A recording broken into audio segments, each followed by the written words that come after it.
Hello everyone, welcome to RBL academy. आप सभी जानते हैं मणिपुर में 1 वर्ष पूरा हो गए हैं और अभी भी राष्ट्रपति शासन लगा हुआ है। संविधान कहता है कि अब राष्ट्रपति शासन नहीं बढ़ सकता और जमीनी हकीकत कहती है कि हालात अब भी काबू में नहीं हैं। तो सवाल यह है, क्या संविधान जीतेगा या राजनीति रास्ता रोकेगी? तो आइए मिलकर समझते हैं राष्ट्रपति शासन क्या है, 44th अमेंडमेंट एक्ट क्या है और साथ ही साथ मणिपुर का आगे का भविष्य क्या होगा, इन डिटेल समझेंगे। यदि आप सभी नए हैं चैनल पर तो सब्सक्राइब टू आरबीएल एकेडमी। ऐसे डिटेल्ड एनालिसिस वीडियो मिलते रहेंगे। चलिए वीडियो को स्टार्ट करते हैं। ध्यान से देखिए, आपके सभी पॉइंट क्रिस्टल क्लियर हो जाए। मणिपुर इस वक्त एक बहुत ही अहम संवैधानिक मोड़ पर खड़ा है। वहां पर प्रेसिडेंट्स रूल यानी राष्ट्रपति शासन लगा हुआ है और एक बहुत जरूरी कॉन्स्टिट्यूशनल डेडलाइन मतलब एक समय सीमा तेजी से नजदीक आ रही है। तो सबसे बड़ा सवाल यही है कि अब आगे होगा क्या? क्या मणिपुर में प्रेसिडेंट्स रूल चलता रहेगा या फिर यह खत्म होगा या फिर से नए चुनाव होंगे? चलिए इन सारे सवालों के जवाब ढूंढते हैं और एक एक करके हर पहलू को समझते हैं।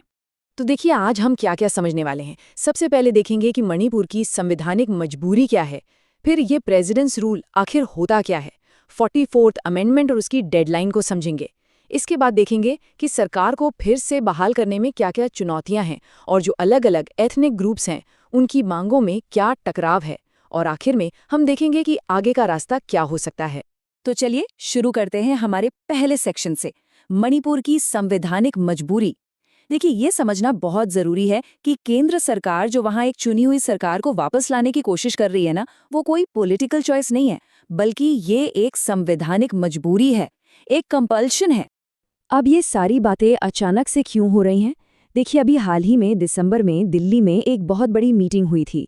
प्रेसिडेंट्स रूल लगने के करीब 10 महीने बाद ये पहली बार था जब मैतेई और कुकी दोनों समुदायों के एमएलएज एक साथ बैठकर मणिपुर के भविष्य पर बात करने के लिए आए थे। और इसी मीटिंग के बाद से एक पॉपुलर गवर्नमेंट को वापस लाने का प्रेशर बहुत ज्यादा बढ़ गया है। अच्छा, अब इस पूरे मामले की जड़ में जो कॉन्स्टिट्यूशनल कॉन्सेप्ट है उस पर आते हैं। आखिर ये प्रेसिडेंट्स रूल होता क्या है?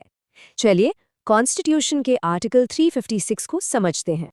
देखिए आर्टिकल 356 ये कहता है कि जब किसी स्टेट में प्रेसिडेंट्स रूल लगाया जाता है तो उस स्टेट की जो चुनी हुई सरकार है उसकी सारी एग्जीक्यूटिव पावर्स सीधे भारत के प्रेसिडेंट के पास चली जाती है।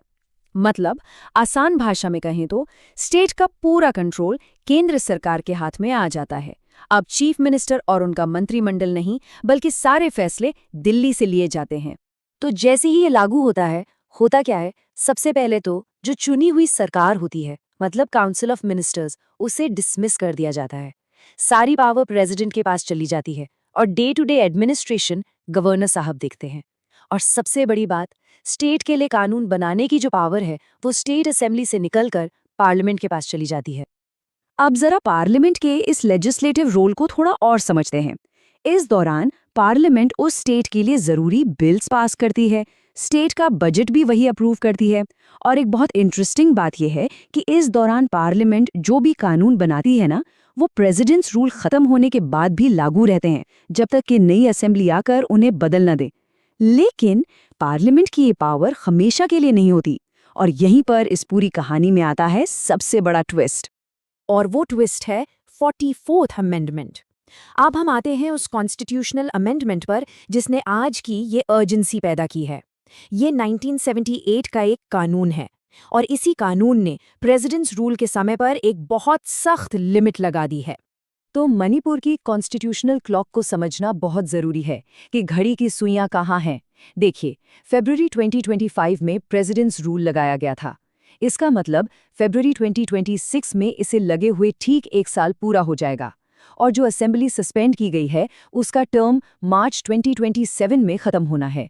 इसीलिए फरवरी 2026 की ये डेडलाइन इतनी ज्यादा क्रिटिकल है। और इसीलिए हम बार बार ये बात दोहरा रहे हैं कि मणिपुर में चुनी हुई सरकार को वापस लाना कोई पॉलिटिकल चॉइस नहीं बल्कि एक कॉन्स्टिट्यूशनल कंपल्शन है, एक संवैधानिक मजबूरी। केंद्र सरकार के हाथ आप कह सकते हैं एक तरह से कानून से बंधे हुए हैं। तो 44th अमेंडमेंट एक्ट कहता क्या है?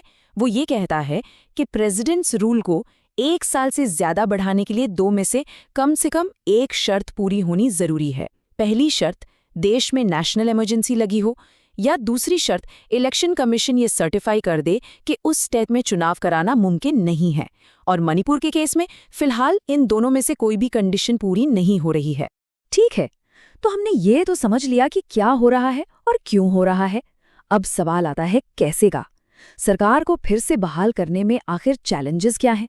मतलब पॉलिटिकल अरिथमेटिक और जमीनी हकीकत के बीच जो टकराव है उसे समझते हैं। यहाँ एक बहुत ज़रूरी लीगल पॉइंट समझना होगा। मणिपुर की स्टेट असेंबली को डिसॉल्व नहीं किया गया था, यानी भंग नहीं किया गया था। उसे सिर्फ सस्पेंड किया गया है, निलंबित। इसका मतलब है कि इसे रिवाइव किया जा सकता है और ये मार्च 2027 तक, जब तक इसका टर्म खत्म नहीं होता, काम कर सकती है। इसीलिए नए चुनाव कराना फिलहाल जरूरी नहीं है। तो चलिए आप जरा मणिपुर असेंबली का नंबर्स गेम देखते हैं। कुल सीटें हैं 60, सरकार बनाने के लिए जो मेजॉरिटी मार्क है वो है 31, और रूलिंग बीजेपी के पास कितने एमएलएज हैं? 37, जो बहुमत से काफी ज्यादा है। तो जैसा कि साफ है, चैलेंज नंबर्स का तो बिल्कुल भी नहीं है। तो फिर असली चैलेंज है क्या? असली चैलेंज 2 लेवल पर है। पहला, रूलिंग पार्टी के अंदर की गुटबाजी, फैक्शनलिज्म, और दूसरा जो शायद सबसे बड़ा और सबसे मुश्किल चैलेंज है, वो है अलग-अलग समुदायों के बीच का गहरा एथनिक पोलराइजेशन। अगर बीजेपी के अंदर के चैलेंज की बात करें तो पूर्व सीएम एन बीरेन सिंह और थोंगम सत्यव्रत सिंह, जो मेती कम्युनिटी के ही एक और बड़े नेता हैं, दोनों ही टॉप पोस्ट के लिए दावेदार हैं। और ये जो गुटबाजी है, ये एक नए चीफ मिनिस्टर को चुनने के प्रोसेस को और मुश्किल बना देती है। और अब आते हैं सबसे मुश्किल चैलेंज पर, जातीय मांगों का टकराव। मैती, कुकी और नागा समुदायों की जो मांगें हैं वो एक दूसरे से बिल्कुल अलग हैं। उनमें तालमेल कैसे बिठाया जाए, असल में यही इस पूरे संकट का सेंट्रल पॉइंट है। मैती और कुकी समुदायों की मांगों में तो जमीन आसमान का फर्क है। मैती समुदाय चाहता है कि सरकार फौरन बहाल हो और मणिपुर की टेरिटोरियल इंटेग्रिटी बनी रहे, मतलब स्टेट का कोई बंटवारा ना हो। वहीं दूसरी तरफ कुकी समुदाय की मांग है एक सेपरेट एडमिनिस्ट्रेशन की, जैसे कि एक यूनियन टेरिटरी, और वो किसी भी सरकार में शामिल होने से पहले अपनी सिक्योरिटी का एक रिटन एश्योरेंस भी चाहते हैं। अब इस पूरे इक्वेशन में नागा समुदाय कहाँ खड़ा है? देखिए, वो भी चाहते हैं कि प्रेसिडेंट्स रूल जल्दी से जल्दी खत्म हो ताकि स्टेट में स्टेबिलिटी वापस आए। लेकिन उनकी अपनी एक बहुत अहम मांग है। वो चाहते हैं कि कॉन्स्टिट्यूशन के 6th शेड्यूल के तहत उनके एरियाज को स्पेशल ऑटोनॉमी दी जाए ताकि उनकी पहचान सुरक्षित रहे। इससे उन्हें अपनी जमीन और अपने लोकल कस्टम्स पर ज्यादा कंट्रोल मिले। ये पूरी सिचुएशन कुकी एमएलएस के लिए एक बहुत बड़ी दुविधा, एक डिलेमा पैदा करती है। वो क्या करें? सरकार बनाने के लिए अपनी पार्टी के इंस्ट्रक्शंस माने या फिर एक सेपरेट एडमिनिस्ट्रेशन के लिए अपनी कम्युनिटी की मांग का साथ दें? ये एक बहुत ही मुश्किल पॉलिटिकल और सोशल प्रेशर है। उन्हें अपने पॉलिटिकल फ्यूचर और अपने लोगों की उम्मीदों के बीच एक बहुत नाजुक संतुलन बनाना है। तो आखिर में हम क्या कह सकते हैं? आगे का रास्ता कैसा है? देखिए, ये कॉन्स्टिट्यूशनल कंपल्शन और एक टूटी फूटी शांति के रिस्क के बीच बैलेंस बनाने जैसा है, एक बहुत ही मुश्किल काम। अगर सरकार बनती भी है तो उसे सभी समुदायों को साथ लेकर चलना होगा। किसी भी एक कम्युनिटी को, खास तौर पर कुकी समुदाय को, अगर नजरअंदाज किया गया तो ये जो एथनिक डिवाइड है ये और भी गहरा हो सकता है। चलिए अब एग्जाम के पॉइंट ऑफ व्यू से कुछ की पॉइंट्स को फटाफट रिवाइज कर लेते हैं। आर्टिकल 356 प्रेसिडेंट्स रूल का लगाया जाना। 44th अमेंडमेंट प्रेसिडेंट्स रूल पर 1 साल की सख्त लिमिट, कुछ खास शर्तों के बिना। सबसे जरूरी डेडलाइन फरवरी 2026। कोर कॉन्फ्लिक्ट क्या है?